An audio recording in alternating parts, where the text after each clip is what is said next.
What's on your mind? I mean, it was inevitable, but it happened. You have finally reached the point where you went full Ray Peat. It was, I've been sort of fearing for this day to come. After Really? carnivore, after all the lifestyle changes and pivots that you have been shoving down our throats for years. You have now, reached the inevitable point of being all in on the Ray Peat diet. This goes from coffee with, sour cream and maple syrup. Sour cream. Yeah, sour cream. Whipped cream, Whipped sorry. cream, Yeah, yeah. whipped cream. Could be sour cream Well, tomorrow. it's just heavy cream. Raw carrot salads, I see, I walked in the office, into the office this morning, and I literally see, vinegar, a bottle of vinegar in there on the kitchen tabletop. And I saw a huge pack of refined sugar because all of a sudden, Maple syrup. yeah, but I also saw a huge pack of refined sugar. So all of a sudden, after the whole crusade against refined sugar, you have come to the conclusion that refined sugar is actually the way to go. Superfood. Superfood, yeah. So for the people that, oh my God, I have to cover this. For the people that don't know what the Ray Peat diet consists of, what it is, what the core philosophy is. It's a cult. It is a cult, but what? So yeah, I mean, it's just okay. I have to do this. What can you explain what it is? To be honest, I have no idea. No, I know a bit what it is, but basically the only thing that is changing for me is that I just added a lot of sugar to my diet. That's it. So tons of maple syrup, raw honey, but all the other stuff I was already doing. Drinking a lot of warm milk before sleep, stuff like that. But I was still always feeling slightly hungover. I felt like my metabolic system was just not on point. Yeah. Well, I was doing all the right things, and then I just, I know the whole Ray Peat thing for a while, and it is kind of a cult, right?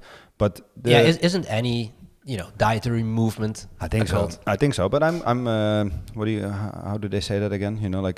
A strong beliefs but loosely held. So I'm just always and it's also because of my suffering with all the gut issues, allergies. It's all related to each other. No, just to be clear, I know that you've had issues and challenges. I've been a witness of that, and so I completely understand the need to look for ways for things that work for you. And you have the data to back it up, because obviously I like to roast you on these things, but you have this Whoop, and I never saw your Whoop as green as it is for these past weeks. So there must be something that helps you. But you mentioned that you believe it has to do with your thyroid and your hormonal balance. Well, I think my thyroid was not working optimally. And I read something about if that's the case, a lot of hypothyroidism is leading to people becoming very sluggish. Yeah. But you also have a certain group of people that have that actually have the symptoms of hyperthyroidism. Right. So they just run on adrenaline, on cortisol. And I think I was one of those.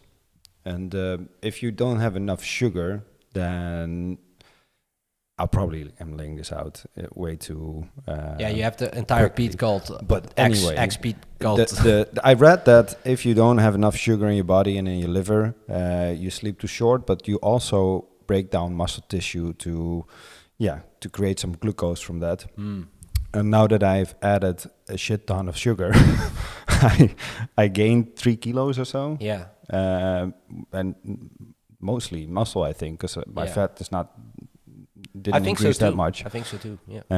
So I feel like, and I feel very good. I sleep deeper.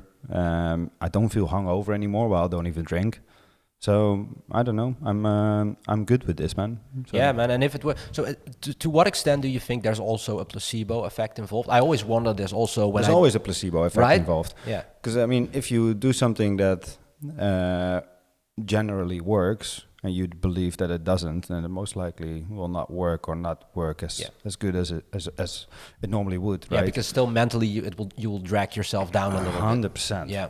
I'm convinced about that. And there's also, there's so many cases of people getting a placebo and then actually like having improvement for whatever issue they are having. So, I think you need to believe in it. But because what I haven't really read up on this, but the core philosophy of the whole Ray Peat sort of protocol or diet is it revolves mainly around your thyroid, right? Yeah. Can you? I'm not the expert. No, sure. But I think his idea is that the thyroid is leading your entire hormonal balance in things. So if your thyroid is sluggish, then you have a lot of stuff down the drain from that. And I think if I look back, like you started with allergies, then you think, okay, it's my gut, fix that, and then you end up at the thyroid not working perfectly. So it's just like, I think there's a lot of things down the drain from downstream from the thyroid. And I've also talked to people like osteopaths that are convinced that there's still like a entire layer above that, like there's a reason why you're constantly in fight or flight. There's something above your thyroid. So if you're constantly in fight or flight mode, then you don't give your thyroid enough chance to work properly because everything stands there, so there's always a mental or a psychological aspect to it as well that or like trauma in your body, like if you have an accident or something.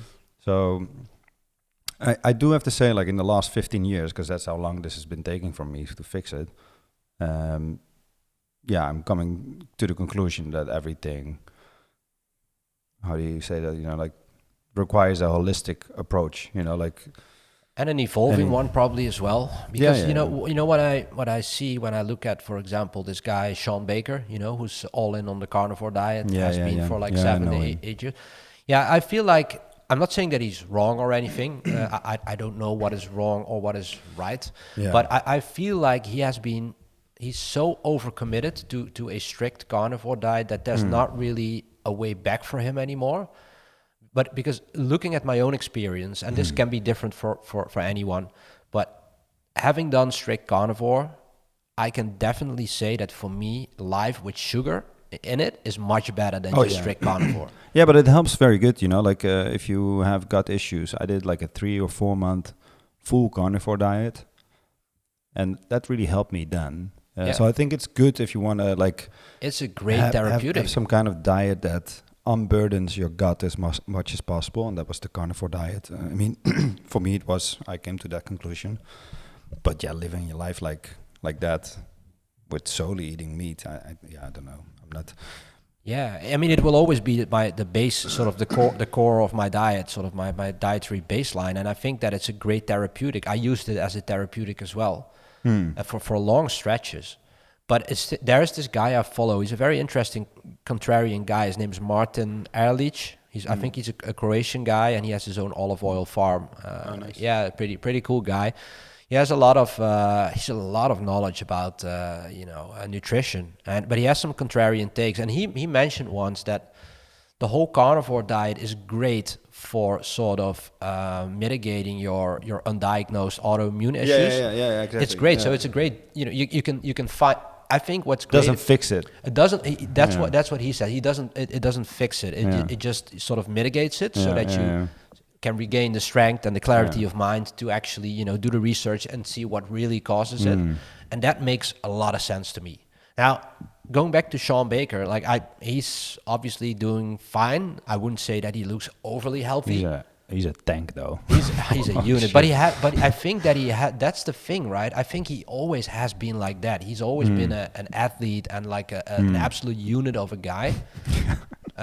Because admittedly he is, right? He's strong as an ox. He trains like crazy. But I think he always kind of did that. He was always into hard workouts and exercise. So yeah, I always wonder,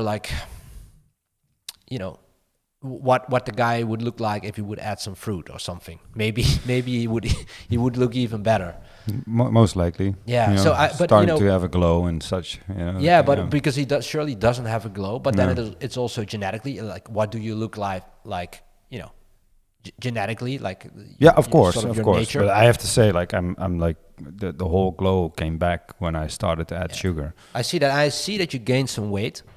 because that was one of the issues, because I saw you train very hard in stretches, for the past years, but you didn't seem to gain not a lot, even right? on bulking like a maniac, still. Yeah, and that also sort of adds to the sort of my hunch, and it's actually something that a lot of people say, that growing muscle is mainly a hormonal thing. So if your hormonal balance is off, you don't really grow, because it all holds together, right? I mean, if you work out a lot but your eating is not on point, you get like there's a couple of like factors in this formula, and if one is just like a zero. Absolutely. No, because I had times where I would grow in muscle mass while not working out. And I'm not talking about the immediate weeks after like a long stretch of working out hard.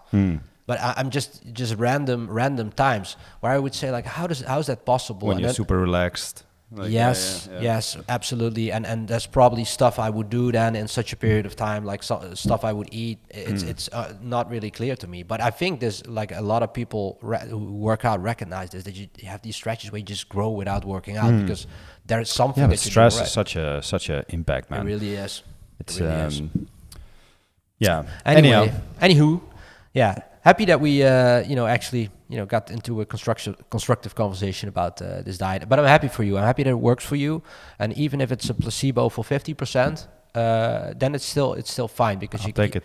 Absolutely, you get fresh energy. Your mind is more fresh. Results yield energy, right? So you see a result, get into a good flow. So keep it up, man. I'm glad it works for you. Actually, I'm dabbling into it a little bit as well, just simply because of you. I'm putting whipped cream in my coffee now, and it's actually very nice. So I can recommend that to people who like their coffee but want to switch it up.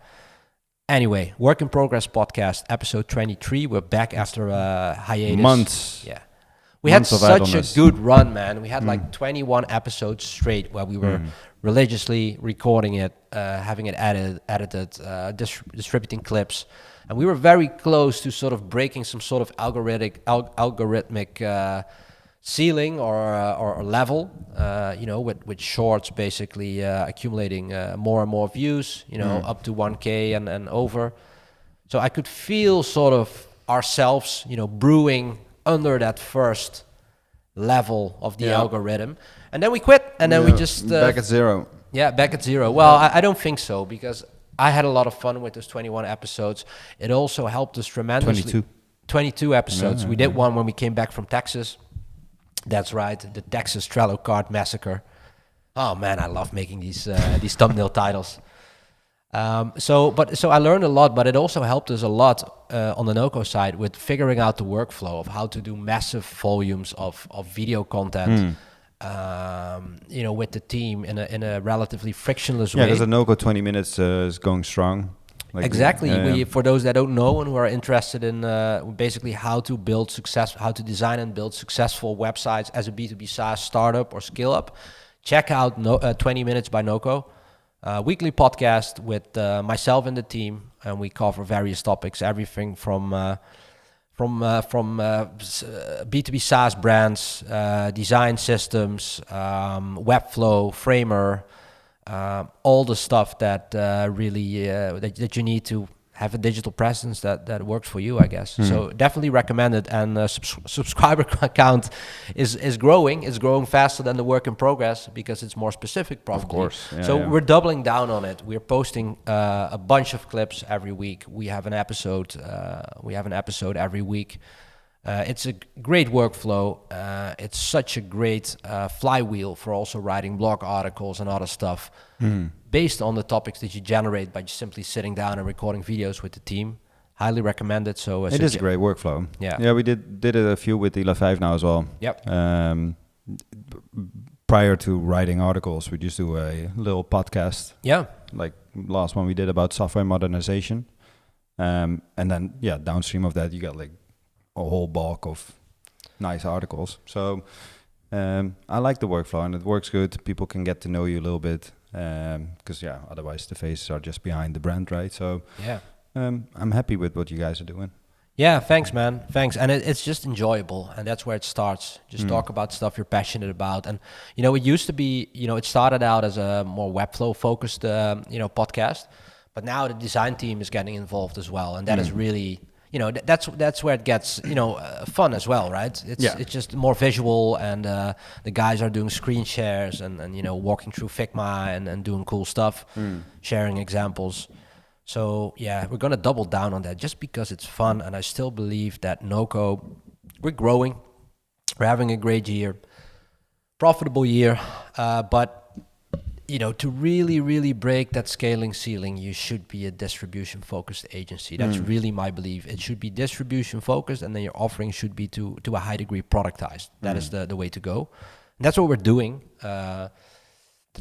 Adding new services, but making sure that they have a large degree of productization right off the bat, because or else it's going to drive you nuts. Yeah, the whole custom realm is just it's kind of a hell. Yeah, I mean the output is still custom, right? But you just need the framework to do it at scale and to do it in large volumes without having to add a lot of overhead project managers to your team. Yeah, and I mean, I still see so many agencies that do everything. Sure, like and you can be successful that way. Absolutely, but yeah, of course you can. But it's just that's how I built my former agency. I know, but that's also how we built Eli 5. And but I have to say, out of the pain that we had, like grew something like Noco. So sure. And I think also by taking out some things from Eli 5 also has a way sharper focus. So I think it only makes your business better doing, not everything, so to say. Not everything, yeah. And then again, you also don't want to, leave opportunities just lying there when you see them. But yeah, it's about the way you do it. But what's going on at Eli 5, man? I think that you're doing a cool new venture, right? You're building a new B2B SaaS product. Yeah, well, this is all still in stealth mode, but we're building a vertical SaaS for a certain industry. I think we can talk about it in a couple of weeks from now. Yeah. But we rolled it out for one client to test it, and that client is also the founder of the product. So we're testing it now with one company. And once everything is running well, we're doing a little update, I think next week, with a bunch of new features. And there's a lot of polishing involved, so you design a thing and then it starts interacting with the market, and you figure a lot of things out. This should be different. I'm working with that founder as well, but just to give it a little bit more direction, because it is in stealth mode, but it is just to paint the picture a little bit. So we're talking about an industry that is traditionally still quite fragmented when it comes down to the tools you use. There's a lot of manual labor. There's a lot of eyeballs. Well, I mean, manual labor, yes, definitely. But the main issue is that all the tools that they were using, they had like 20 different tools they need to use to do their work. And they also have, this company also has a lot of clients. So for every client, they have to log out, log in, and the tab hopping is insane. Just to clarify, we're talking about a professional service that basically every company needs or has to hire. Or has to subscribe exactly. But it all sounds a little bit fake now, obviously. But I think we can dive into it later in a more concrete way. But it is nice to see that what we're doing with Eli 5 is basically we. Together with the founder, we're building this whole first version. We optimize it based on one client, with also like some other prospect clients involved to just test things out. And once it's polished and working well, we're rolling it out to other clients. But the interesting thing is that we are actually building the V1. We're helping the founder with raising funds. Once that's in, then over the next year, we're building an entire tech team that is dedicated to this product, which then by the end of 2026 will be absorbed by this business. The main entity. So it's an interesting way of doing things, and most likely you don't have like a huge market for this. I see it more like from a investors kind of like way of looking at things, because it's more like a waiting game, you know. Obviously you need to do something to find the people that you can work with like this, but it's not something that I see that we can gain, like have like leads in for this every month, and that would also not be viable, you know, because we're heavily involved ourselves. We're participating in it. So, but I like this way of doing it. So we're basically just making sure that this founder just rapidly moves towards a marketable product, right? So, and otherwise he would have had to set up his own team, etc. So now it's more like we're doing the heavy lifting, like for the first phase, and then we also set up his entire tech team. So I like it. I think it's a very interesting proposition, and we've been doing this kind of thing with Ela5 more often. But I thought about also shifting proposition a little bit more towards this, but I decided to not do that because it's more like it's fun, but it's just, you know, to get enough volume in there. Like it's a high risk, more of a high risk, high reward type of. But there's also there's no volume in this kind of thing, and even if there was. You know, like this requires so much time from the leadership of Ela5 as well, which we are very happy to. But you need to be firmly believing in the thing that you're building, right? And you cannot do five of these simultaneously. That's impossible. So, but this one I'm very hyped about. I think we got something good. Yeah, no, it's great. And you know what? I've been working with the founder as well from the Noco side. He's a very smart founder, but he's also, you know, he is the ICP. Yeah, and that is great because it's we're doing the brand sprint with him, which is a Noco service where we hit sort of the three things that move the needle most for a brand. What we have identified as the three biggest needs for an early stage startup. So defining the brand purpose or your why.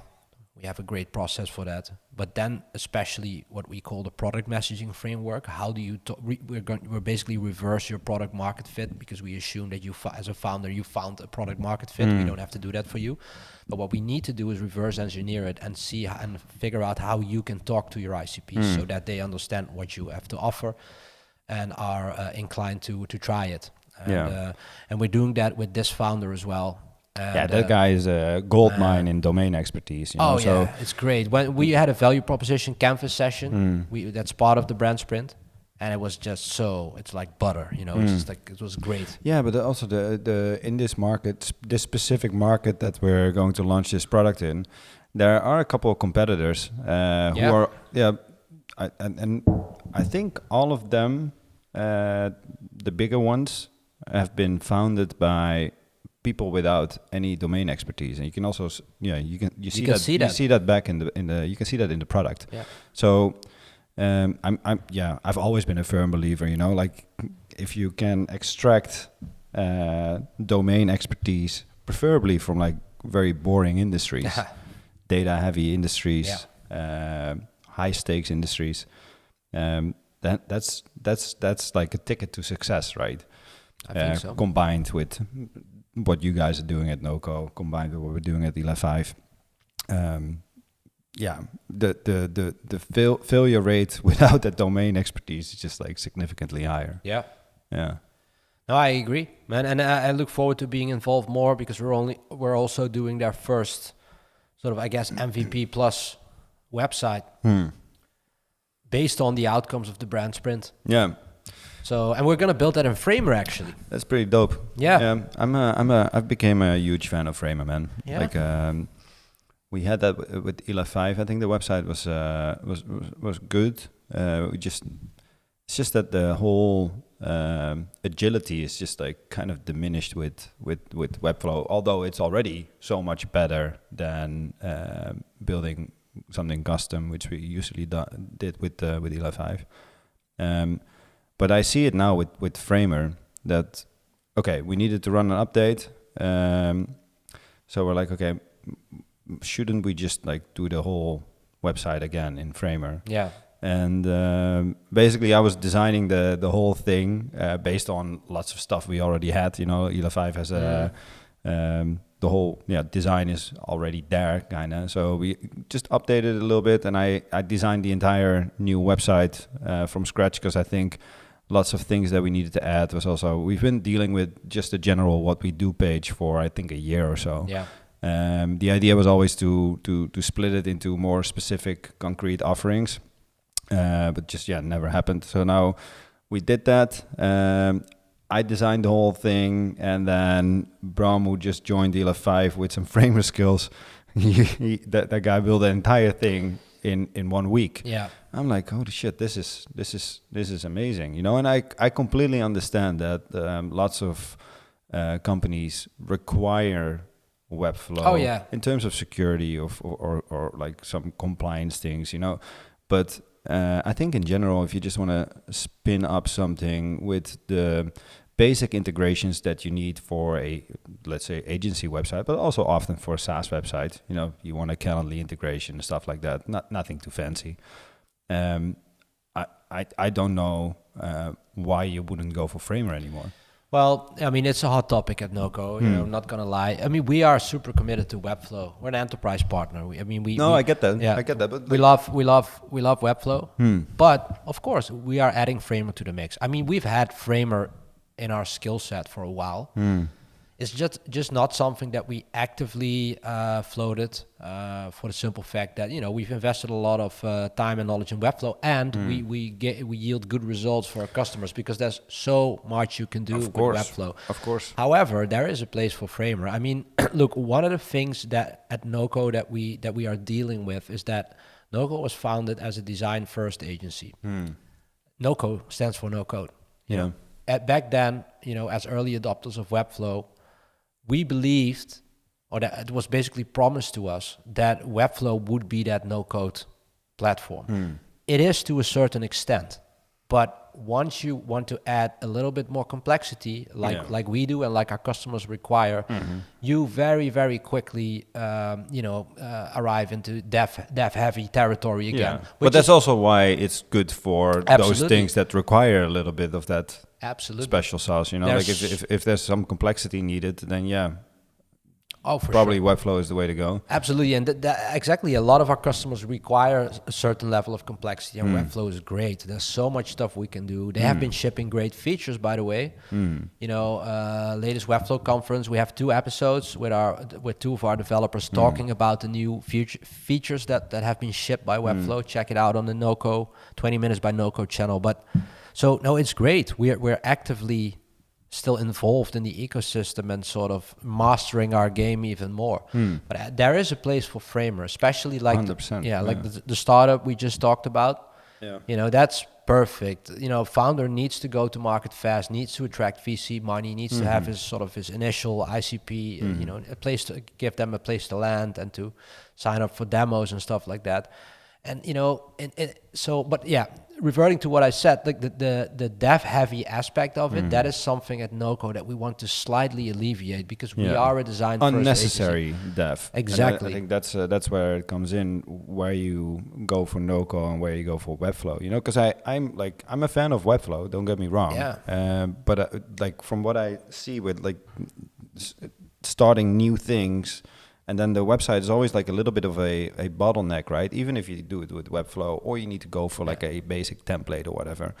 And I think that's where Framer comes in quite handy. And like if you look at your clients like Edge Impulse or Proof.com, you know, like quite big guys already. Forget it. They need Webflow. Of course. Yeah. Of course. But then again, like I also see like, for example, Molly here in Amsterdam, big payment platform. That's right. They're doing everything in Framer. So I think it also, it can be done, but I still believe that Webflow is more suitable than. But right now it's more heavy duty for sure. Like there's things you can do with Webflow you simply can't with Framer, and end of discussion.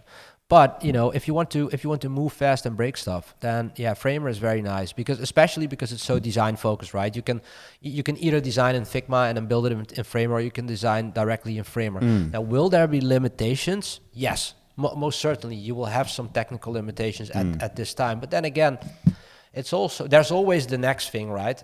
I have this great analogy maybe.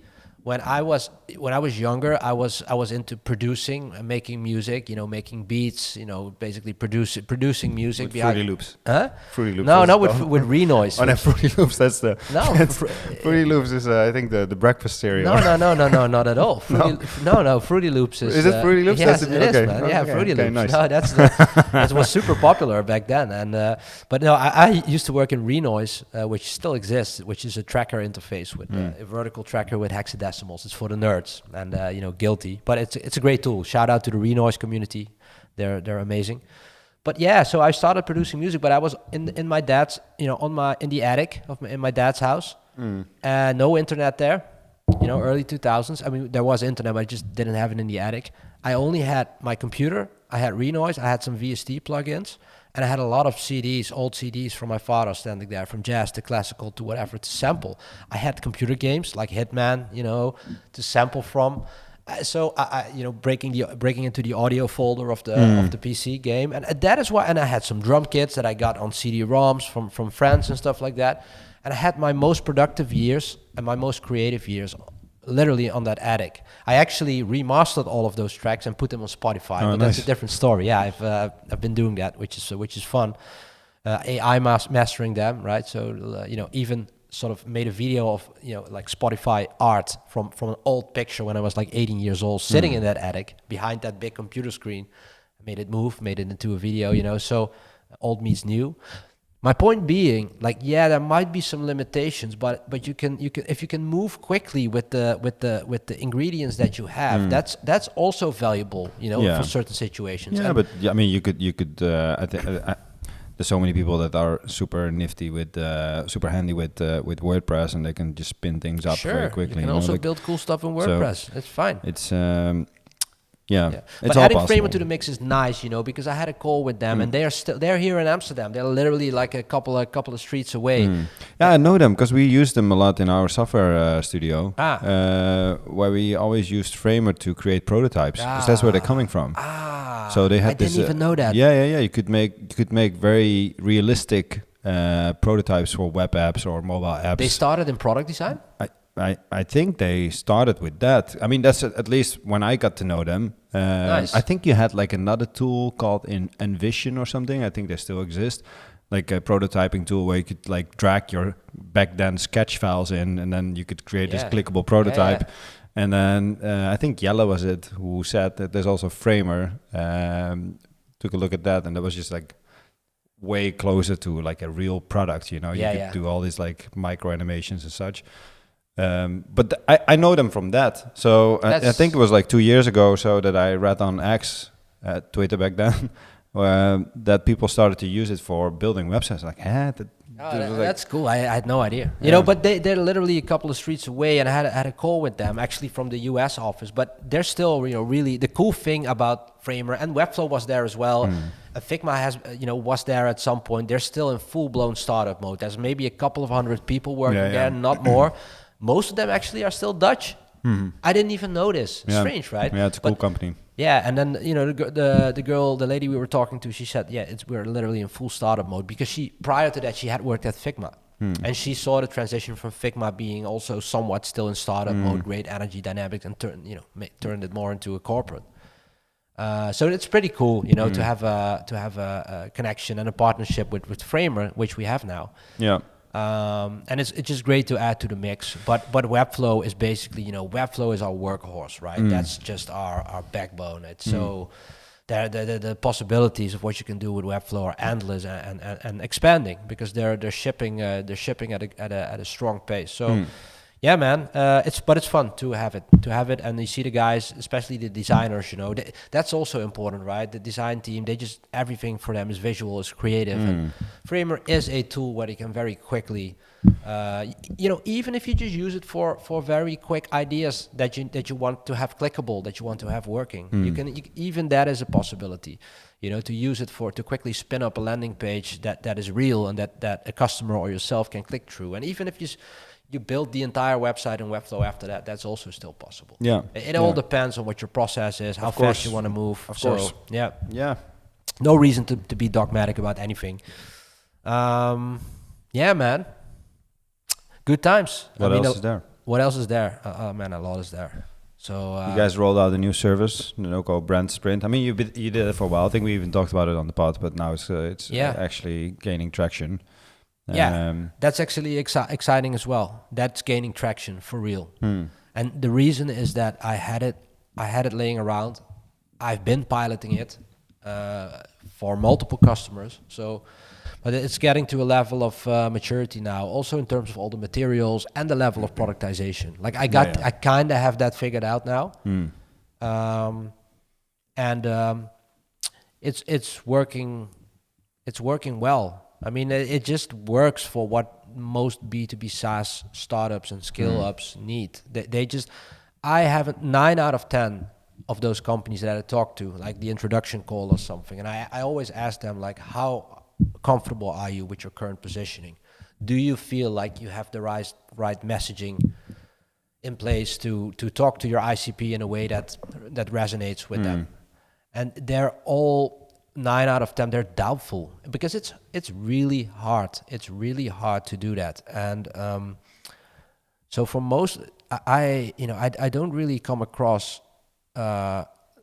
companies that do not, at the very least, are interested in that process. I want to explore it. And then for some, they're comfortable enough with what they have to build on it, or just need to move on to the new website. But a lot of them are choosing the brand sprint because it's such a nice directional tool, in my opinion. We really, for all the things that we can do better on other areas, I think we really nailed this. This is such a nice, compact. It's not a painstakingly long rebranding process. It's literally a session, purpose alignment. So basically formulating your why, that's your directional tool, that's your North Star. And then the big chunk is the product messaging framework, ICP questionnaires, simply to identify all the pain points, the gains, the jobs of their ICP. It's all productized. There's a Trello board. All the documentation is there. You can always track the status. You can always relatively autonomously as a customer do your work.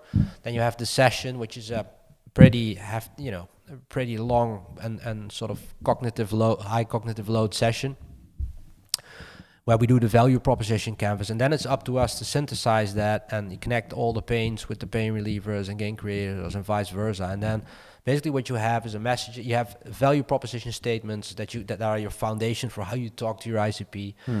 You have the messaging house, you have the tone of voice guidelines, and you have a shit ton of a mixed display of messaging examples. How do you talk to your ICP? And I've been doing this now for several customers, and it's really, the level of satisfaction is high, because I asked them afterwards. We asked them, and the most beautiful thing is that, so part 3 is a visual uplift that comes after that. So that's where the design team just looks at the visual brand and gives it a refresh. It's more so an evolution, not so much a full rebrand from scratch. And those 3 elements, that package, you drop at your design team when they need to start building designing the website, and that's all they need.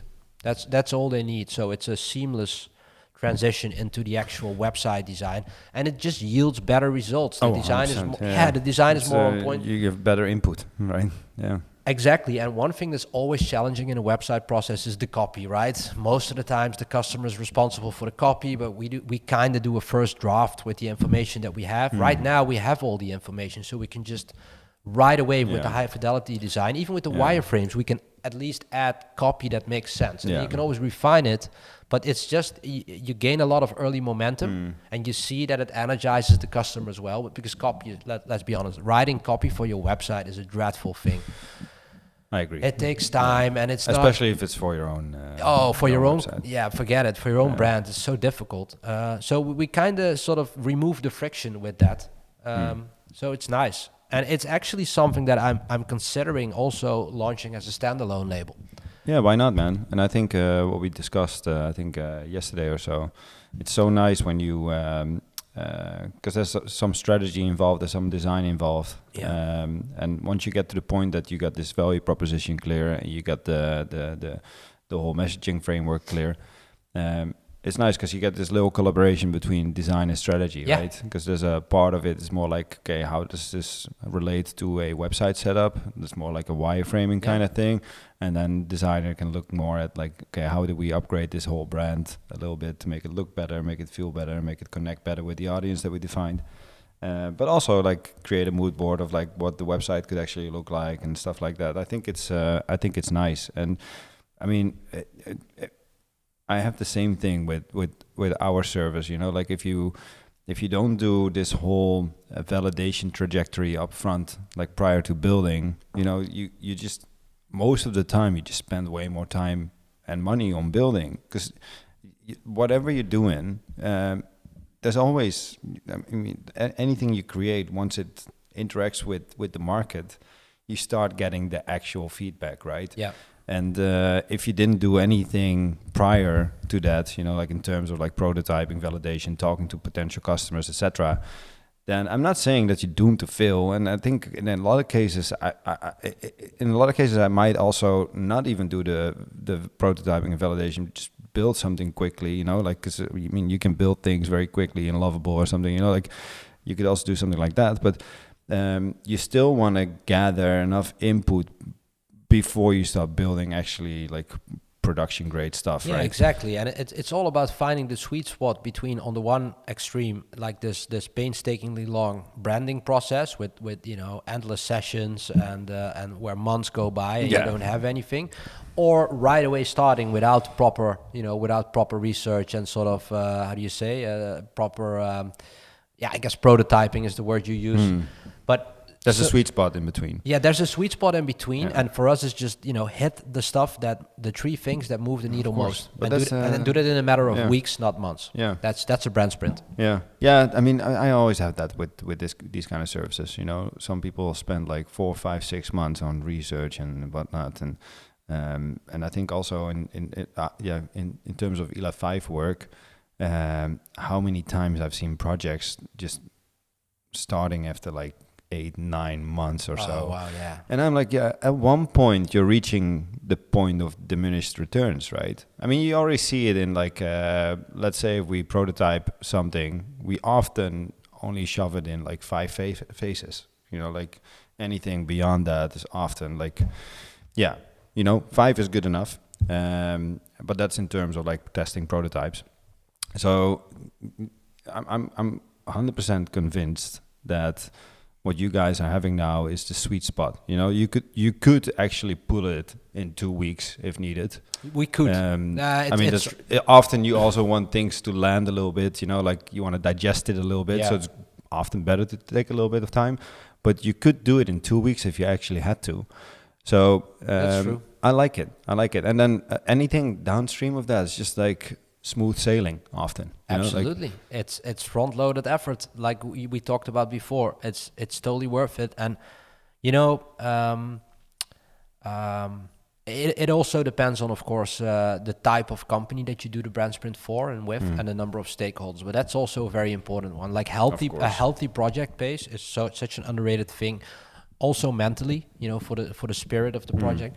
And that's why productization is so cool, because part of productization is also setting rules, very strict rules for the customer. Not to bully them, but to make sure that they can move fast and that they don't sort of digress into all. So stakeholder management, right? So how many stakeholders can be included in those brand sprint sessions and that process? We sort of tackle that up front. We tell them how many stakeholders can be involved. Purpose alignment is founders only, nobody else. Founders only. You can sit in as CMO, that's all fine. But the founders, they need to do the purpose alignment session because they founded the actual brand. They founded the company. Makes sense. Product messaging framework. I actually turn down the role of the founders a little bit. I want to hear from the people who are in the field every day, and of course the customers by gathering ICP input through questionnaires. And then for the visual uplift, I just want the CMO, to be honest, and maybe someone else who is also very much involved with the brand. Yeah. No one else. Interesting. No one else. Yeah, because if you don't manage that strictly, then you get too many opinions, man. And but again, this is all to the benefit of the customer. The reason we can offer a brand sprint at the price point that we do is also because of that. But it's also a matter of these people went to branding processes before and stuff, so most of them know that you have to do this. The biggest frustration is that it's just an endless process, and that it's stalling all the time. So we are very proactive in telling them, like, hey, if you do this, then pace is a very important factor here. And if you commit to our process, we'll make sure that you have something that is 95% where you want it to be. Like, it can never be 100% because there's always a lot of opinions and sort of learnings. But the alternative is that you have nothing, and that months have passed, and that competitors have made their move, and you're still not live. You're still not, you didn't make your go-to-market move. Still debating. So making them realize that helps a lot. Because everybody knows, right? Everybody who runs a company or founded a business knows that is the enemy. But it's such a tempting thing, right? To stall because you're doubting, so you just shelf it for a little bit and you focus on other stuff. So pace is key. Oh, 100%. Yeah. All right. That's a good one to man, I'm enthusiastic. Yeah, I'm passionate about it. It's great because I actually developed this service at my former agency in a different... Yeah, no, I saw you doing it. So yeah, I think we did it early on for Noco when I wasn't even at Noco. That's actually quite fun. That was sort of a predecessor of it. It's so much more compact and streamlined now. And then, of course, it's very AI assisted, right? That's why we need to synthesize large volumes of input. We can't do that alone, not for this price point. So we have great AI SOPs, but ultimately the actual final product, the final copy lines, the final whatever is all done by humans. That we're the curators. Yeah, of course. But AI solves the creative bandwidth problem for us. That's also how I see AI. It increases the bandwidth. Yeah. You can handle more volume and you can have more stuff to choose from. So, yeah, man. Brand sprint. Look it up. Noco.agency. Anyway, nice. Man, it's been so long since we did this, and now it's like going to the gym, right? When you had a hiatus from going to the gym, and then you go again, you think, why didn't I do this earlier? I know. I enjoy talking to you like this. These things happen, Yeah. A little setback. We just don't learn from them. Don't learn from them.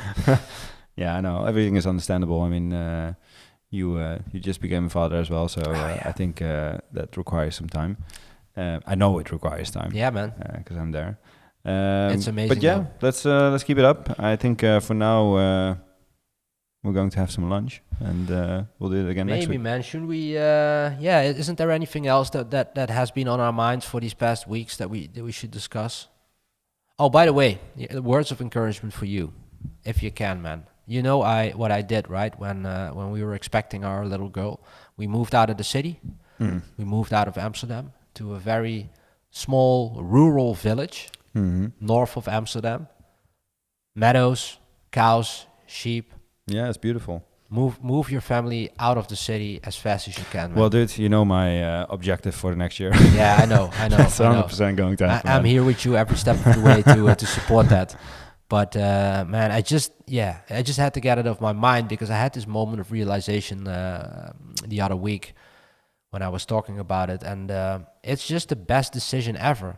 Like I know. I agree. I see the same thing. Right. No, but there's always some doubt, right? Oh, you're moving away from all the energy and the dynamic. You're still here like most of the days. I'm still here twice or 3 times a week. Yeah. It's still close, and it's just the waking up, stepping into your garden and looking over the field, seeing the sheep wake up, the cows wake up, or hearing the roosters. It's one of the most important things to have a view. Clean air. And I think I have it now in Amsterdam North. I look on the city. You have a beautiful view. Oh, view is amazing. So when I'm home, I feel that gives me some calm. But I already feel like when I'm there, I'm out of the madness.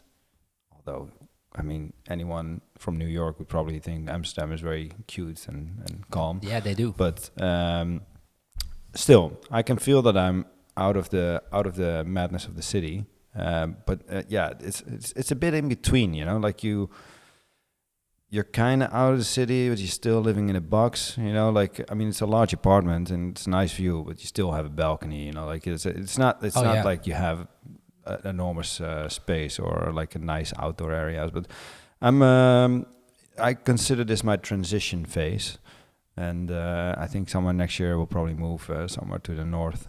Yeah, man, you know where to go. Yeah. You know where to go. You know which village to pick, man. Exactly. Well, let's wrap it up, man. I need to have lunch. And Me too. You're getting a sugar No. crash? I was just looking at the time, and there's an appointment coming in half an hour. A lot of work to do for me as well before we had to jump into the weekend. But it was fun doing this. Actually, we're going to work with external guests. We had that planned for a while, so we're also going to do a lot more remote episodes.